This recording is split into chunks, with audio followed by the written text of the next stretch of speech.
Yay! We are live. I'll give everyone a second to come in here. I am obviously not with Seth, so you will find out who today's special guest is very soon. Special guest. Special guest. Any hints? Oh, happy Monday. We have Blossom and Terry here. We'll just give it a little bit of time for people to come on since we are now live. Not a lot of news today, but I feel like what we do have is some crazy stuff. Would you agree? Yeah. Yeah, definitely some interest, some game changers. Some game changers, yes, I will say it is some game changers. Okay, hello, Kobe Wiggle. Okay. Okay. Hi, Brian. I know. I want to go to Abu Dhabi. Jealous. Does everything sound good on your end? Everything sounds great. Yes. Okay. How about we get this going? Let's do it. Let's get the party started. Please lower your head and watch your step while boarding. Welcome to the Attractions Podcast. You are all clear for dispatch. Have fun.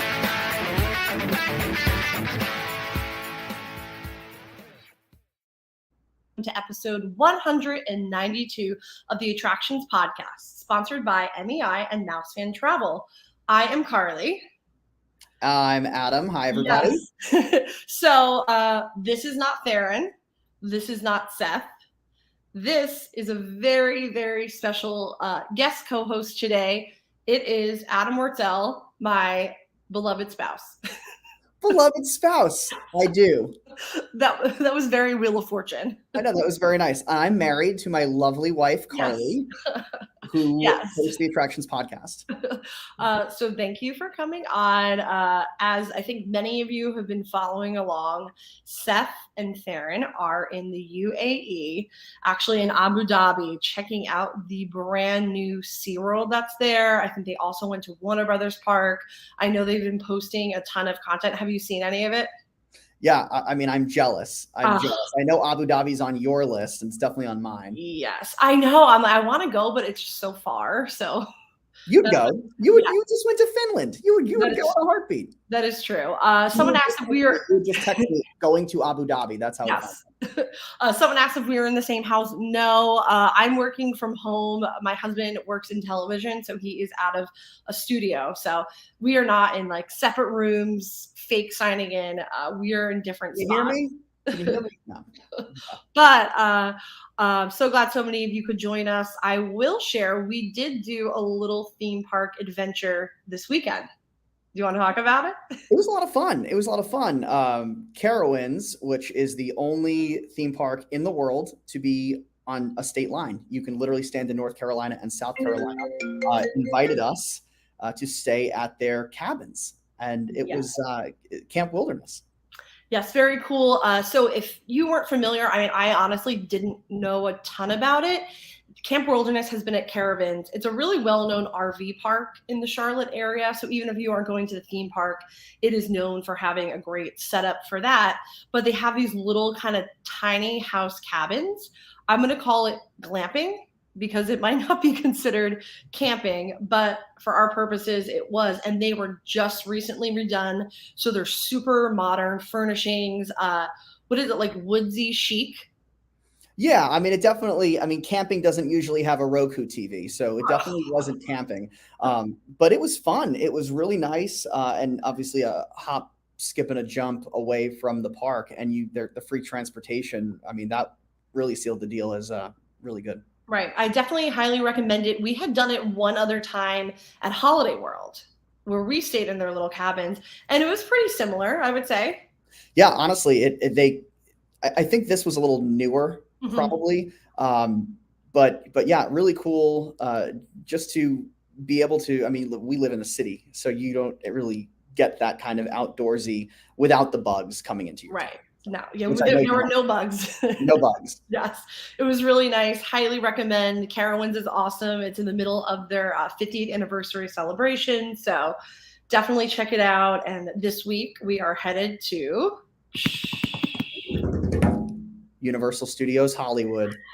yes. Absolutely. I can't wait. Yeah, so this will be Adam's first time going to Super Nintendo World. Mine, I don't even know what time, but I've been practicing my jumps up to the question mark boxes. yes. Oh, it is so fun. Oh, thank you. You reminded me. I have to pack my power-up bands. Definitely don't want to forget that because it makes the experience. So, do you think you're ready to hop into the news and the queue? I'm ready. Let's do it. Yes.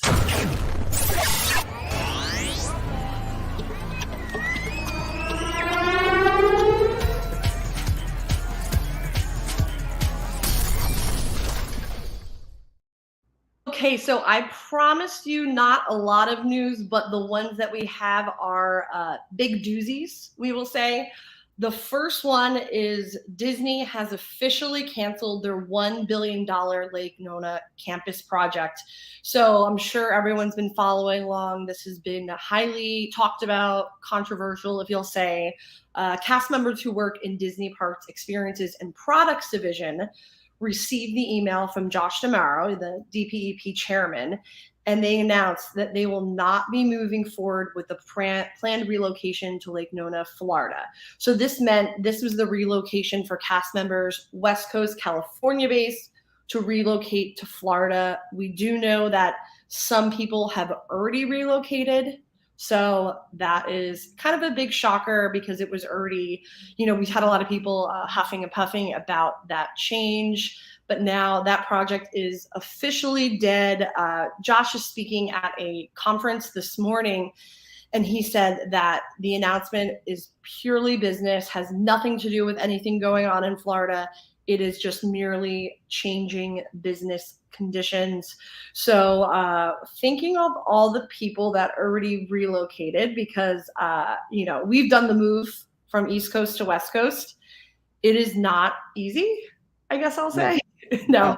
Yeah. And if you think some of these people probably lived in the same house maybe for decades, to move across the country, they are reaching out to cast members that have already relocated on an individual basis to kind of figure out going back.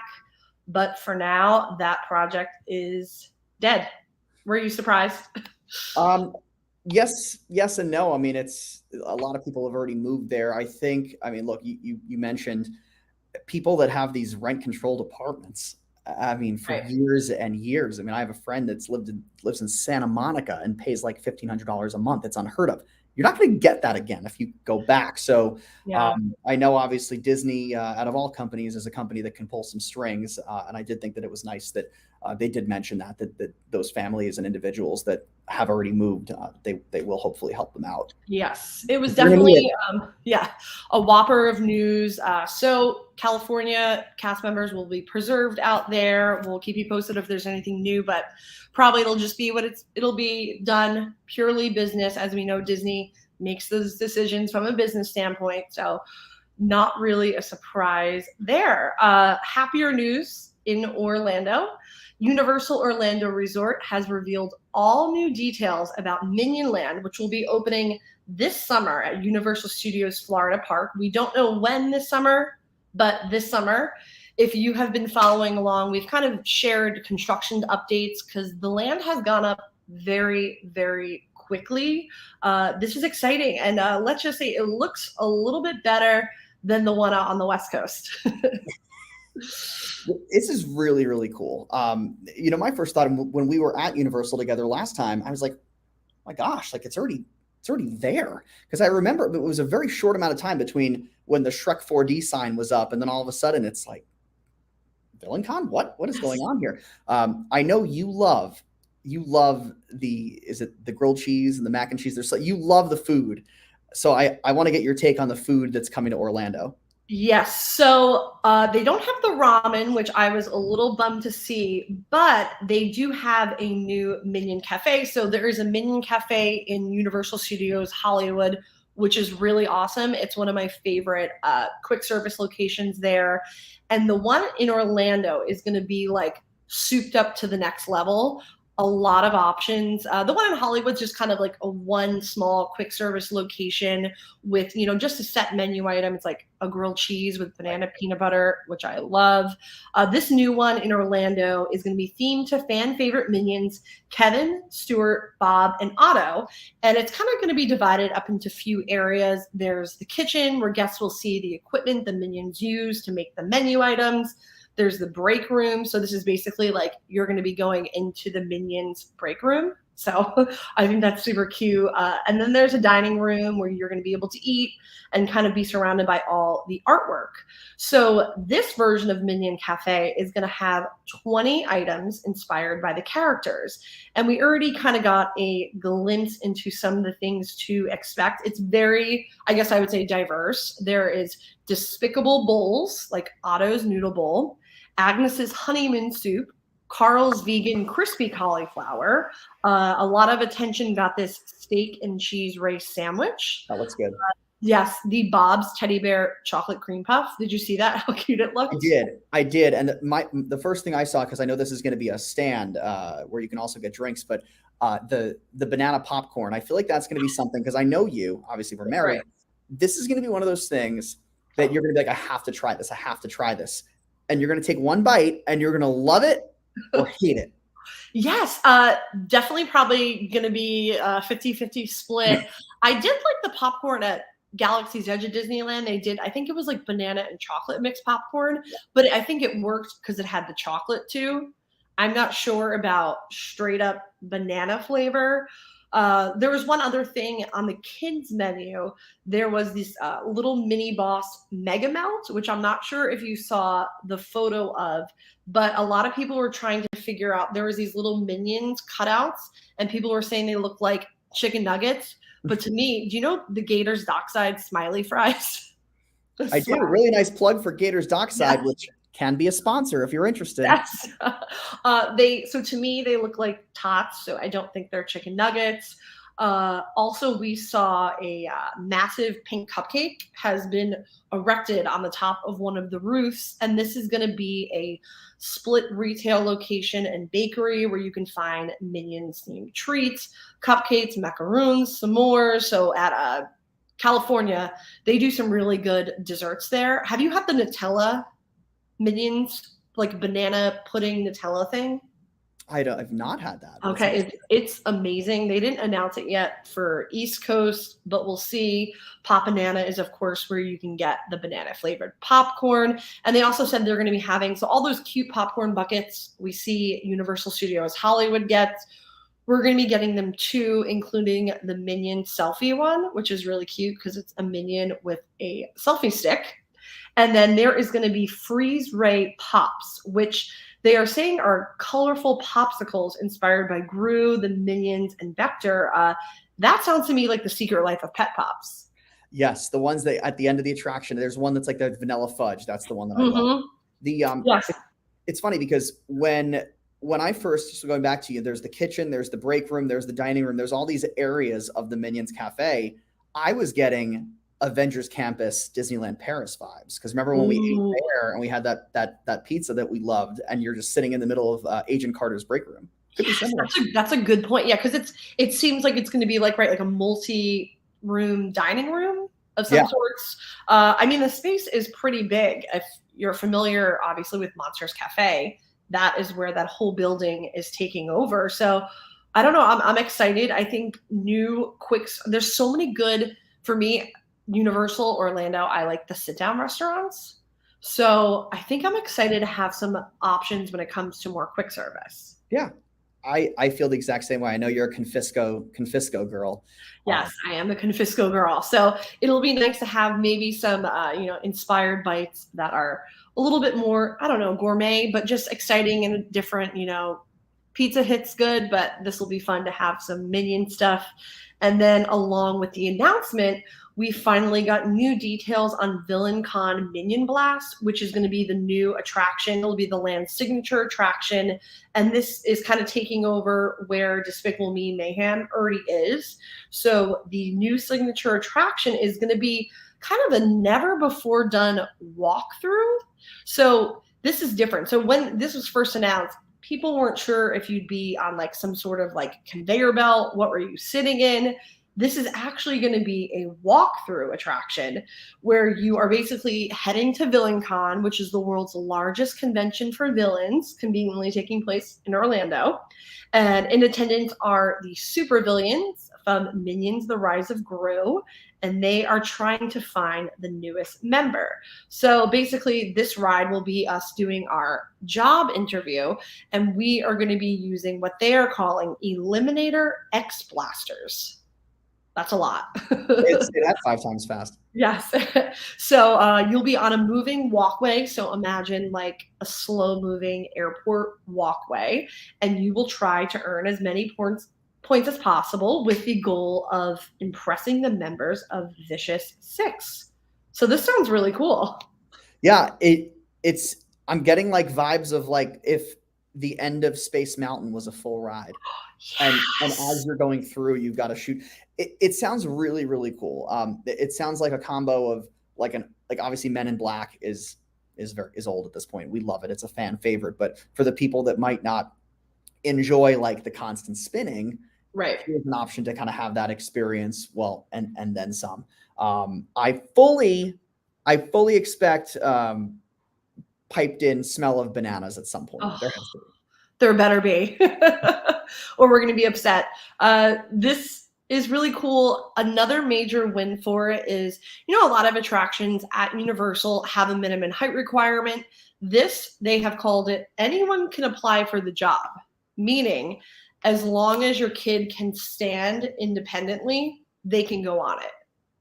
And we've seen a lot of kids at Universal. Some of them can't stand independently. Yeah. The ones that can. So if your kid can stand, they can apply for a job and go on VillainCon. Minion Blast. They also said we're going to be able to track our progress in an app. So I don't know what that means. I guess we're going to be able to interact with the Universal app much like we can at Super Nintendo World. Maybe it's a good way to test it before Epic Universe opens, Good point. Good point. So summer is all they're saying. We will keep you posted as soon as we get a date. But, like we said, it is kind of like rocking and rolling, that construction. Everything seems to be going up. So hopefully before the crazy rush of summer comes, we'll have something new to experience at Orlando. And by the way, adults have to stand independently too. So no going to Finnegans before this ride. No Finnegans before. So also in Florida, we have the Legoland Florida Resort is going to be welcoming an all-new stunt show. This is a limited time summer engagement, and this will be called Go Extreme. And this is going to feature BMX, scooter tricks, inline skaters, and what I'm curious about, a world record holding pogo athlete. I don't know what that is. It's never been done. It's never been done. You've never seen that in a show at a theme park in Orlando, I guess. No. Figure It Out. Maybe they're from Figure It Out from the 90s. Oh my God, some leftovers from the 90s. So this is going to be a stunt show that is going to be taking place May 27th through August 6th. They're going to have a new character to Legoland Florida Resort called Producer Tom, and he will lead the show's auditions. Families can join in on the fun as part of a live studio audience. This does sound really Nickelodeon. Yeah, it kind of is giving me vibes just from the description as something that you would have seen at Universal in the 90s or Disney MGM Studios before it was Hollywood Studios. Yes, I mean, because I heard about this news, but now that I'm kind of rereading it through, so they're going to have kind of like a fake producer so it's not just a show, which I like. So it's definitely based on audience participation, which is like a lot of what we did at Nick Studios in the 90s. At some point, and I have my IFB here. This is basically what I'm doing an impression of what it will look like. You'll have a producer, he'll have an IFB, and he'll go, wait, yeah, we're on in 5, 4, 3. There you go. That's exactly. It is very MGM Studios, very Nick Studios. So these hopeful stunt performers will compete to make their big break on the show before a panel of guests. Very cool. Also coming this summer, there's going to be a new roaming percussion group called the Rhythm Bricks. And this is just kind of all part of the amazingness that is Legoland Florida Resort. They have so much entertainment, so many themed weekends. And almost none of it is a hard ticket event. So for families that have the annual passes, everything's basically included with your visit, which I love to see because we spend so much money on all the hard ticket events. I'm excited. We'll be you. I know I'll be there with you at some point. So Yes. And then finally for our news in the queue, which was announced and I just think is really freaking cute, you could have breakfast with Peppa Pig this summer. So this is also at the Legoland Florida Resort at the Peppa Pig theme park beginning June 9th. You can have an all new oink-tastic character dining experience as you dine and meet Peppa herself. So this is super cute. It's taking place at Miss Rabbit's Diner. If you've been to Peppa Pig, you know that's their kind of flagship restaurant. And this is going to be an all-you-care-to-enjoy breakfast, obviously targeted for the preschool bunch. There's going to be a kid-friendly buffet with fruit, waffles, scrambled eggs. And for the adults, I don't think there's going to be pork because that would be in poor taste, but there will be chicken apple sausage. yeah, because I was gonna say, like, is there gonna be the Peppa Pig's British? Is there gonna be like black and white pudding like they have it at Hogwarts? Oh, I wish. Yeah. I think this is definitely going to be more, all ages appropriate. They're going to do like breakfast sandwiches and whatnot. And then, of course, as you are eating down on all that food, free flowing, Peppa and her family will make the rounds to take pictures and, meet and greet and for some hugs. Sounds like fun. It really does. If you have little kids, this is a perfect park. It's definitely perfect for that like 2 to 6, 7 range. There's a great water playscape that I'm sure I've heard people with kids, they have spent like hours there. So if you want to do the breakfast with Peppa Pig, this is going to be a limited time on Friday and Saturdays.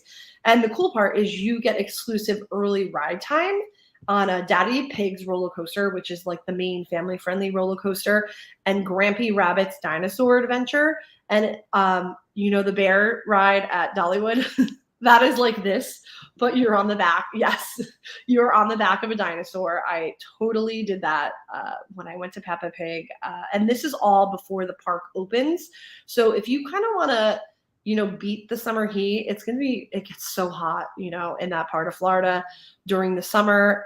This is a great way to do it. Get in, do the attractions, and then get out. And this will be priced at $34.99 per kid ages 2 to 9 and $44.99 per adult 10 and up. Important to know, you do have to have park admission or a valid annual pass to get into Peppa Pig theme park because this restaurant is inside. So that will be sold separately. But this is really fun, and hopefully we'll see some coverage coming up on this experience. That's so adorable. And as I said, that is all we had for this week's news in the queue. It wasn't too much, but it was some big stuff. But before we get to our main attraction, let's hear a quick word from our sponsor. The Attractions Podcast is brought to you by MEI and MEI-Travel. Whether your next vacation is a magical trip to the theme parks, an exciting adventure to the pyramids of Egypt, or just a relaxing cruise on the turquoise waters of the Bahamas, MEI-Travel provides premium service and expert advice to help you get the most of your vacation. They are always free of any hidden fees or costs to you. Visit them at MEI-Travel.com. It's time for the main attraction! Okay. Look at that voice. That voice is intense. I love it. I know. Well, I feel like that voice is fitting for our main attraction this week. Okay, Thursday, the news came in just at the end of the day as I was closing my laptop. Star Wars Galactic Starcruiser, Disney's most ambitious project to date, not a hotel, will sail its final voyage this September. Yes. The internet basically broke. We know sales have been struggling based on the discounts that they've offered, based on all the available occupancy that we saw. But now we finally know that Disney's first of its kind immersive 2-night experience aboard the Halcyon Starcruiser will sail its final voyage September 28th through 30th. And this is despite it receiving really positive reviews. Disney did share that it has nothing to do with the response they've gotten to it. It's just there has been a stark decline in bookings. So, thoughts, feelings, emotions. Go. It's a lot of money, and it's a lot of money, I think, for most people. And I think sometimes, you go quality over quantity. In this case, maybe the quantity should have been a little more.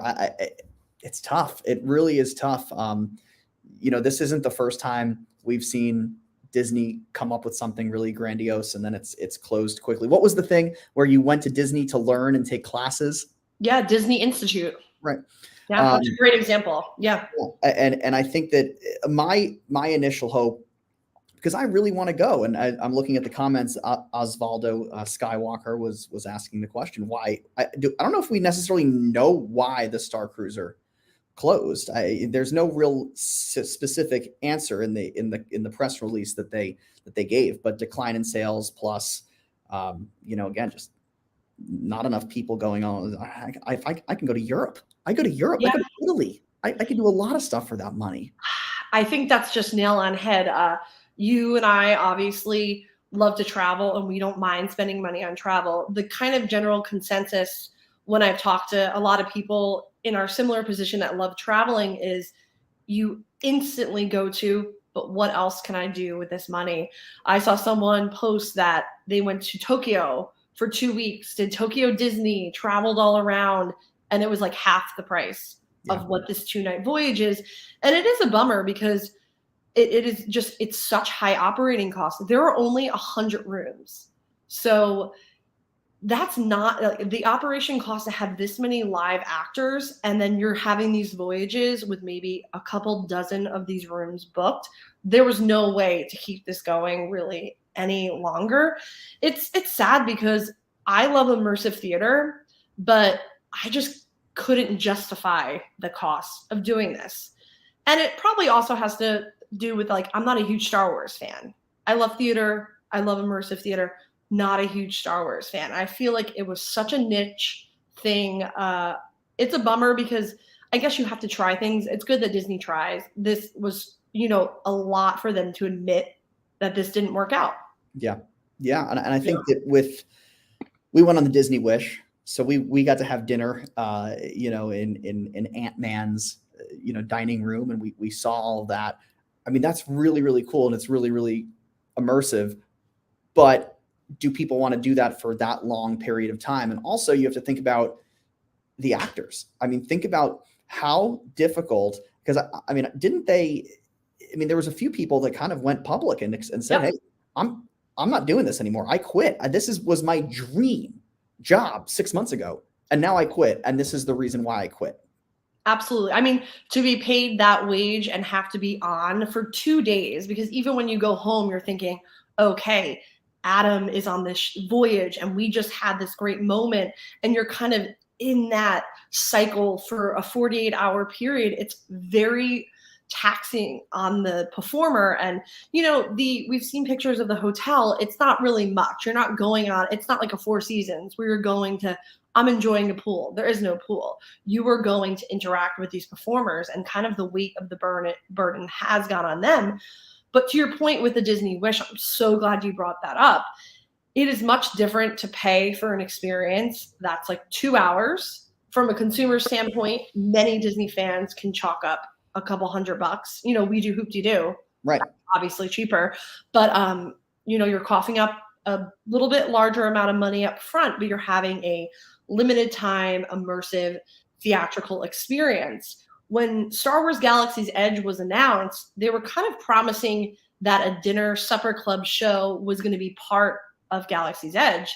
And then hold up. Oh no, it's actually behind a paywall. That's a $6,000 paywall.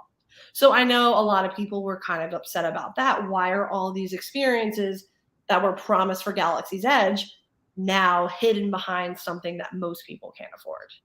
Yeah. And I think the thing about Disney is, look, we always see the comments on Facebook and Instagram and all social media of, our number one annoyance when we go to Disney is when people are like, oh, most expensive trip ever. And we're like, well, you paid extra to make that stupid shirt. So I don't really understand why you're complaining about it. This one I get. and Disney is all about, and theme parks in general are about being able to attract all sorts of people from all walks of life. And this is a very narrow group of people that were able to do this. And I think that's kind of not what Disney's brand as a whole is about. Agreed. Yeah, it was just too niche of an experience. Those that have done it, I know, absolutely loved it. So now we are left to think, what is going to happen to the building? I don't know. So it's a 100-room hotel. You have to think about that. There's only 100 rooms. I just can't see the operating costs be worth it if it changed over to maybe a traditional hotel stay where there are some actors. The operating costs were the biggest problem. So I'm not sure how you can transition that to, maybe the rates of like a deluxe hotel, but you can stay as little as one night. What I know many of us would love to see is that supper club is there and that bar is there. Is there a way for me to take the transport from Batu, go there, I would pay a premium price to have a supper club experience, and then you can go to the bar for say it's like Oga's Cantina, where it's like a 45-minute time window. It's going to be, that is what people want. I'm sure it would be, I would love to stay. If we could stay there for one night, I would do that. But I just don't know the operating costs. Yeah. It's going to make sense to do that. I had two separate thoughts. By the way, hello, Augusta, Maine. Hi, Troy. Nice to see you. Yeah, hello. My thoughts were dinner cruise. You could make it a dinner cruise, like a dinner cruise where like you said, you do that. And then you've got all these hotel rooms that are not being used. One of our favorite experiences is the Crystal Maze in London.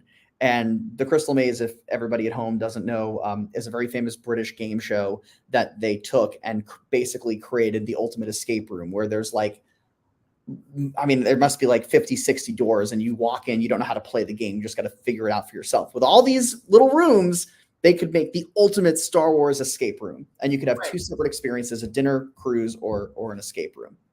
I love that idea. Yeah, it's going to be hard. There's no spa, there's no gym, there's no pool. It's going to be really hard to transition it, even though I'd like to see it, into a hotel. But I think they can come up with other creative uses for the space. I don't think they're just going to let it sit and rot. I hope not. Then we're going to get all the YouTube videos of people sneaking in after hours, and but if we shaky video of if we could take that transport from Batu, okay. So hypothetically, say it transitions to a supper dinner show where you have the entertainment, multi-course dinner, and you can go to the bar. How much would you pay for that? I'd honestly pay $175 a person. I feel like it would have to be at least that. Because if you look at the cost of Hoop-de-Doo, and Hoop-de-Doo comes with free alcohol too, which is, again, I always say best deal in Disney. Best deal in Disney. You think about the theming of Star Wars, you're adding to that, and you're getting dinner. I wouldn't even include alcohol. I'd probably, $175, I think would be fair just for the theming compared to $6,000. Right. And then it's just like a Hoop-de-Doo or any sort of dinner show where these actors are going to want to come back and play these characters, because they're not going to have to be going to bed thinking about, oh my gosh, like all these 100 people that I just met, having to remember this stuff. It's not easy. It's not easy. It's just, it's so demanding of a job. It's definitely a loss to progress because, I love immersive theater experiences. Adventures Club was it still hurts. And I know it hurts so many people still, even though it closed, 15 years ago. That was kind of just the beginning, a small scale immersive theater, pub, bar experience. So I think if we could do something like that on the Starcruiser, it would be really cool. People would spend the money. That's the thing. Right. People would spend the money. I could see it even going for maybe a couple $100 a person for the meal. And then you also have access to the bar where you obviously pay for your own drinks a la carte. But this could be an incredible way to use the space. The room suggestion, I like doing an escape room kind of thing. It's going to be hard to make it a normal hotel, but yeah, that was the big news. That was the bombshell. So just like logistics, new bookings are on hold until May 26th. Anyone that had a voyage previously booked for after the closing date of September 30th has been contacted, and they were able to change their bookings. And we have already seen that the final voyage, September 28th through 30th, is already sold out. So that means the people going on voyages after changed for the last one, which I kind of figure would happen because how cool to be on the last one. Right. That'll be a really cool send-off. Right. So when the bookings open up on May 26th, I don't think there are going to be any discounts. At least that's what the word on the street is. So there's not going to be the DVC. There's not going to be annual pass holder discounts. You're going to be paying, rack room rates. And I'm curious to see if, based on demand, they even increase it even more than how much it cost. I don't know. But if you want to, May 26th is that. I feel like something for this, you're probably going to want to, reach out to maybe MEI and Mouse Fan Travel to have them set that whole thing up, because you're going to have to do credit card deposits. It's a whole thing. But yes, if you want to get on Galactic Starcruiser before it makes its final voyage, May 26th is the date. And if you happen to be on voyages after September that were canceled, use that money and go to Tokyo Disney Sea. Yeah, exactly. But they do get 50% off if they change it to another booking. So I'm kind of bummed that I didn't do that, because 50% off is an easier pill to swallow. I see we have a Slacker wannabe that says dinner cruise and event space. Yes, that has to be where it's going, right? I mean, and themed wedding. I mean, that Disney does themed weddings really, really well. We would know. We would know. We got married in Italy and Epcot. And if that is your dream, like that, they're not using that space in the morning. We had our wedding in the morning, and then we kind of had the whole thing throughout the day into the evening with our dessert party. It could be done. It could be done. Could be done. Regardless, I'm excited to see what happens, because, we weren't going to spend the $6K, but I would spend another amount to be able to at least get a little glimpse into the experience. So big news. Plan accordingly if you want to go on it. But before we go, we want to thank our sponsor, MEI and Mouse Fan Travel. And please, if you are listening to us on Apple Podcasts or Spotify, leave a rating. It really helps us, get up there, boost everything. And thank you, Adam, for joining me. Thank you. I know I was really hard to find, so thank you for asking me. No, this has been fun. I watch this every week. You know that I watch you. I'm your biggest fan. I love being able to banter about some theme parks with you. Yes, it is what we love to talk about. So be sure to follow us along on attractionsmagazine.com. And of course, search for Attractions Magazine on your favorite social media. Definitely look up what they've been posting, because Seth and Theron have been posting some pretty epic stuff from across the globe. If anyone didn't see that dancing starfish from SeaWorld Abu Dhabi, it's like absolutely ridiculous, but I love it. You'd come back with a stuffed toy of the starfish. 100%, I would have a plushie of the starfish. But, if you want to follow me, I am at Carly Caramana on Twitter, and I am at Adventures by Carly on Instagram, and I will be hitting all the West Coast parks this week, doing a lot of fun stuff, heading to the new Fiesta Village at Knott's, doing something I've never done before at Universal Hollywood, going to do some Disneyland. So follow along, all the fun. What about you, Adam?